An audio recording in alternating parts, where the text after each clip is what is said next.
This week on For the Record. You said you're pretty confident that you'll keep the assembly, so a narrow margin doesn't seem to concern you? It's narrow, but again, we've had that before. We sit down with Assembly Speaker Robin Vos and the chair of the Democratic Party of Wisconsin to talk about how the 2026 midterms are shaping up. I would not be so confident if I was in the position where I had to defend the Trump administration's record. And there's a new candidate in the race for lieutenant governor. Will Martin, I'm a common sense conservative, and I'm running for lieutenant governor. Plus, we're talking about the $15 million the governor's asking to be released to revamp prisons. That's all coming up this morning. We now present For the Record. Welcome to For the Record. I'm Ellie LaLiberte. The State Department of Public Instruction is in hot water this week after a year-long investigation from the Cap Times found that grooming cases were shielded from the public. The paper's reporting found that more than 200 Wisconsin teachers, aides, substitutes, and administrators from 2018 to 2023 were accused of sexual misconduct or grooming behaviors towards students. The investigation also found DPI has minimal resources dedicated to investigating these incidents, and officials allow educators under investigation to forfeit their credentials in exchange for avoiding in-depth probes. This Thursday, the State Assembly Committee on Government Operations, Accountability, and Transparency held an informational hearing on sexual misconduct in Wisconsin schools, a hearing that the state superintendent, Jill Underly, didn't show up to. She did not reach out in any way saying this date did not work for her. We would have gladly accommodated an alternative date for the state superintendent of public instruction to be here. And I'm disappointed that Dr. Underly is not here today. She should be here. I conveyed that to her team twice in the last week. Underly has called the investigative piece, quote, inaccurate reporting and sensationalism that ignores facts, distorts the truth, and omits key context. She released a video in response. When an educator voluntarily surrenders their license, that is not a loophole. It is a serious, permanent action. Their name is entered into a national database and is shared among all state education agencies, flagging them for educator licensing agencies across the country. DPI officials also say that the state's law definition of immoral conduct for licensing doesn't currently include grooming or professional boundary violations. Now, after Thursday's hearing, the committee voted unanimously to submit a request to the Attorney General to see if the state law does include grooming. And in response to the Cap Times reporting, several Wisconsin Republican congressmen sent a letter to Governor Tony Evers demanding transparency. Congressman and gubernatorial candidate Tom Tiffany held a press conference Thursday following the hearing. Silence in the face of scandal is unacceptable.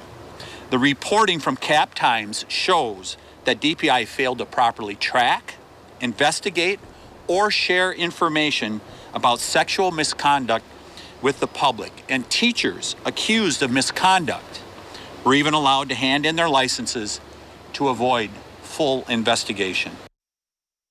And the newest Wisconsin Supreme Court justice will not participate in a decision to suspend attorney and former Supreme Court Justice Michael Gableman's law license.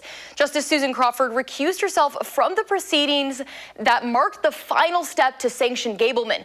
The former justice made several conduct violations during and after his investigation of the 2020 presidential election results in Wisconsin. In the order recusing herself, Crawford says those violations Gableman is accused of happened in a courtroom of a judge she was frequently in contact with. Prosecutors charged a Racine man with stalking after he allegedly sent liberal state Supreme Court Chief Justice Jill Karofsky a series of intimidating emails. According to a criminal complaint, the man sent Karofsky 9 emails between August and October, accusing her of being manipulative, telling her to eject herself from office, and asking for her home address. He faces up to 3.5 years in prison if convicted. And in a week, a program that helps feed nearly 700,000 Wisconsinites could run out of money. The state's Department of Health Services says the federally funded Food Share program will not have the money it needs to operate in November due to the federal government shutdown. And earlier this week, I sat down with State Assembly Speaker Robin Vos and asked if he has plans to address the looming deadline. Do you see the state stepping in to cover some of those costs in the interim? I didn't like it when Republicans threatened to shut down the government over time when under President Biden and Barack Obama. I certainly don't like it now the Democrats are threatening as though the first thing they have to do is reopen the government. I can't imagine the state could step in because there's so many programs that the federal government funds. We don't have the resources to do that. So my hope is that they figure a way to get open. So there's no plan for if that does happen?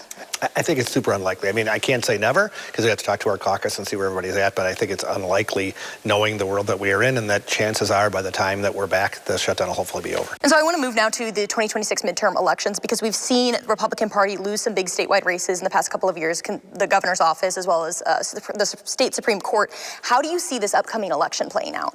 I think we truly are that 50-50 state. It's good for our democracy. I don't have a problem with that. Going into 2026, I think we're probably going to be more of the same. The election's not going to be decided by a landslide. It hasn't in a long time, and it probably won't for any time in the future. So it'll be a competitive race between the Republican and the Democrat for governor. There's no U.S. Senate race this time. We have a couple competitive congressional races. Again, those are at the federal level. And at the legislative level, really for the past 30 years, Republicans have pretty much dominated in the assembly under maps drawn by the court, drawn by the governor, drawn by one side or the other. So I'm pretty confident we'll keep the assembly. Again, it's all about people listening, doing good things, and we have a good record to be proud of. And you said you're pretty confident that you'll keep the assembly, so a narrow margin doesn't seem to concern you? It's narrow, but again, we've had that before. It's 54 Republicans and 45 Democrats, so it requires compromise. It's what we've had before. So we had a negotiated budget where I didn't get everything that I wanted. We probably spent more than we should have, but we did get some tax cuts, which Governor Evers didn't want to do. So I think in the end, it was a compromise between the two sides, and that's what most Wisconsinites want. And so if you were to lose the Senate next year, does that concern you for your House?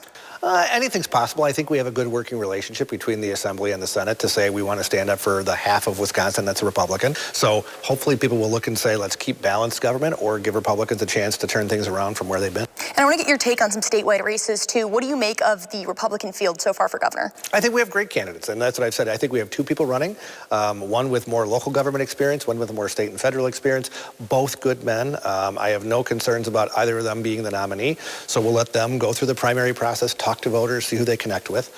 On the left side, or the Democrats, I know all of them. I've worked with all of them in one capacity or another. Many are former state legislators. They are all the same person with a different skill set. They're all very liberal. They all spend a lot of time in Madison or Milwaukee, and they all want to turn us into those places that I don't want us to be, either Minnesota or Illinois. Do you know who you're going to vote for yet? Oh, no, it's way too early. Yeah, way too early. And to get your take now on the state Supreme Court race, we just saw the first conservative get into the race, Maria Lazar, about 2 or 3 weeks ago now. But Justice Rebecca Bradley, when she announced her decision not to run, had said that the court didn't take her warning about concerns she had about the power shift on the court. Is that something you're concerned for as well? I am. I mean, look, the Supreme Court is supposed to be the people who call balls and strikes, right, like an umpire in the baseball game, and I feel like they've made the decision that they're going to be on one team, which is to side with the executive branch. Look, for people who went to the No Kings protest or those who don't like what Donald Trump is doing, I don't know why you would want to create a king in the East Wing, and that's what the Supreme Court has kind of been doing. And so you're hoping that the ideological majority doesn't shift to a 5-2? It would be awful for the state. So for the people who are going to vote for the liberal candidate, I fear what you're giving us. Well, and kind of just the last question here for you today is, you previously said you are considering not running for re-election. Where does your decision stand now? As I said before, I'm not decided. I mean, I go back and forth on a regular basis. I talk about it with my wife, but I won't decide till sometime in January. You know, I enjoy the job. I think that we are doing good things for the state, and I certainly don't want Democrats to be in total control. So I want to make sure that all those things stay in place no matter what I decide. Wonderful. Well, that's all I have for you today. I appreciate you taking the time to chat with us. Nice to meet you, Ellie. Now we're also joined by the chair of the Democratic Party of Wisconsin, Devin Remacher. And Devin, how do you see the 2026 midterm elections shaping up? I think Democrats have a lot to look forward to in 2026. We have the opportunity to expand a majority on the Supreme Court that believes in fairness for all. We have the opportunity to retain our governorship here in Wisconsin. And for the first time in a long time, now that gerrymandered maps are no longer in Wisconsin, we have the opportunity to win both chambers of the state legislature. What this means, though, is that we can deliver real change for working people in this state in 2027 after we're able to elect Democrats. And I want to talk about these maps a little bit. Do you believe you have the momentum to flip the state assembly? Absolutely. I think right now we have more opportunity than we have had in a long time, not just to win a majority, but win above and beyond the majority. I think Republicans are going to have to reach a little bit deeper, defend their incumbents more than they are used to. And I'm really looking forward to making sure that we have Assembly Speaker Greta Neubauer come 2027. Yeah, we spoke with Assembly Speaker Robin Vos earlier this week, who said he's pretty confident in his assembly right now. Do you think that confidence is misplaced? I would not be so confident if I was in the position where I had to defend the Trump administration's record with 277,000 Wisconsinites about to see their premiums go up if the GOP doesn't open up the government again, with food share funds expiring, with food security of 700,000 people at stake. And this is ultimately the Republicans. They control every branch of government, and they're put in the unfortunate position where they have no choice but to defend Donald Trump, the leader of their party, and go along with it. I think that this is really going to place them in a difficult position. If I were them, I wouldn't be feeling very strong at all. I want to get your take now on the statewide races that we're seeing, because you've previously said that you voiced your support for Governor Tony Evers running for re-election. Now that he's not running for re-election, what do you think of the Democratic field? Well, I think Governor Tony Evers was a fantastic governor for the state of Wisconsin, and I think the next Democratic governor for the state of Wisconsin is going to be a fantastic governor. We have a crop of really exciting candidates, and I think right now this is actually a really unique opportunity for the Democratic Party. We both in the party and I think voters in general are looking to fresh leadership, fresh vision, new ideas. And I think this primary process is going to be a great way for voters to be able to weigh in on what they are looking for their leaders of the future. And it's shaping up to be a pretty wide primary. What do you think of that? The state party is going to be neutral. We want to make sure that voters have the opportunity to hear competing visions, experiences, ideas, and plans for the future from our candidates. And I think that is a good thing right now. So you believe that you'll be able to mobilize people even with a wider primary for the Democratic side than the Republicans? Certainly. I think that's actually one of the benefits of a primary is you have more people for a longer period of time that are traveling the state, firing people up, winning support. And part of the reason why the party stays neutral in this process is that we want to make sure that no matter what side you ended up on, no matter which candidate you ended up supporting and got you excited and got you to show up and engage, that you know that you got a fair shake. And I want to get your take now on the state Supreme Court race. Sounds like you're very confident that Judge Chris Taylor will be the next justice on that court. I'm going to work my tail off to make sure that Chris Taylor is the next Supreme Court justice. Ultimately, this is Wisconsin. You can't take any race for granted. And I really want to note that this race is critical. I mean, although this could potentially expand a majority on the court for those that believe in fairness for all, this is also part of a Republican focus. We are seeing anti-democratic actions across this country. I would not be surprised that maybe it's not Elon Musk this time that comes in, but to see big dollars come in to support Maria Lazar's run for Supreme Court. And that was the chair of the Wisconsin Democratic Party with us, Devin Remacher. And those are both condensed versions of our interviews. The full conversations are up right now on channel3000.com. And next on For the Record, we sit down with the newest candidate for lieutenant governor, what Will Martin says his second time gunning for the seat will look like.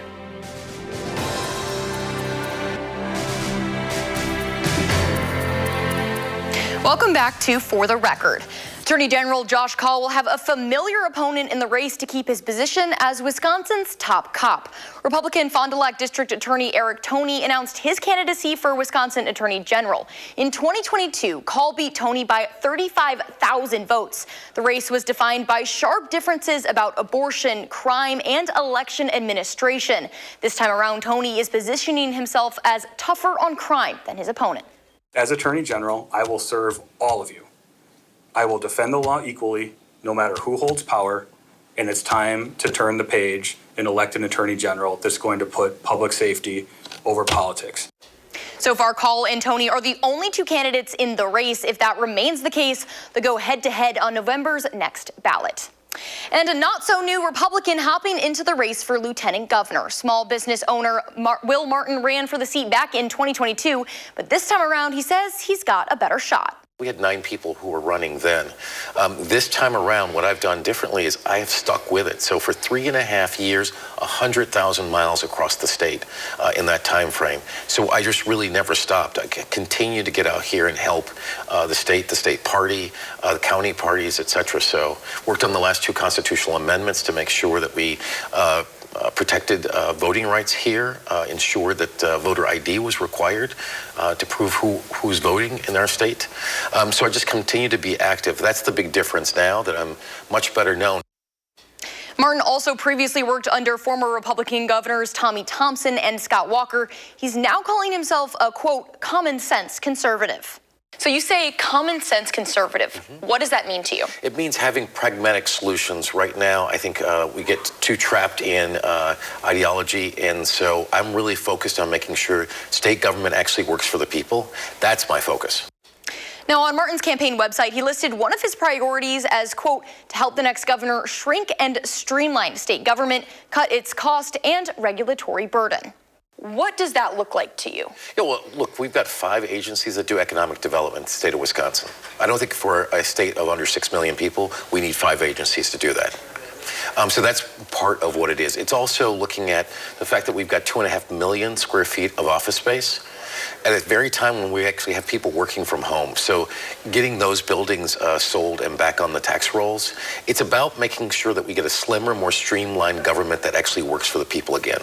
And so we're seeing a similar approach with the Trump administration right now. Is that a kind of approach that you would like to take here in Wisconsin? Well, I want to make sure that it makes sense. And so really looking with the next governor to consolidate agencies. We've got over 70 agencies, departments, commissions, and boards. Again, just don't need that much government. We're actually spending more per capita than half the nation. Well, if that's half the nation, wouldn't that put Wisconsin kind of right in the middle there? In the middle, but for a state that's only less than 6 million people.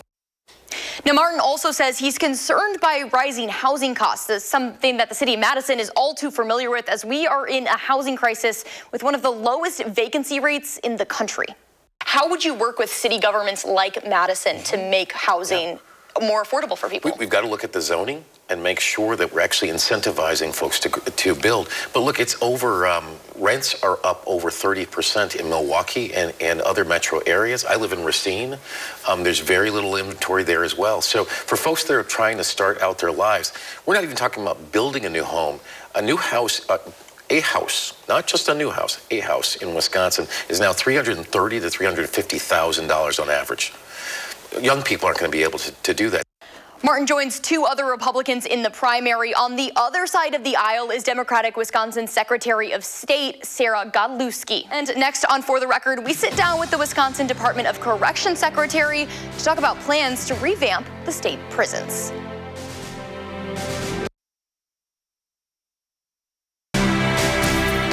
Welcome back. This upcoming week, the State Building Commission will vote on a proposal from the governor to release $15 million from the state budget to move forward with the governor's plan to address the Department of Corrections' aging prisons. The governor is seeking a compromise with Republicans on the commission, who he worked with to secure some of his goals for the state's facilities. This week, I sat down with DOC Secretary Jared Hoy about why he says this plan can't wait.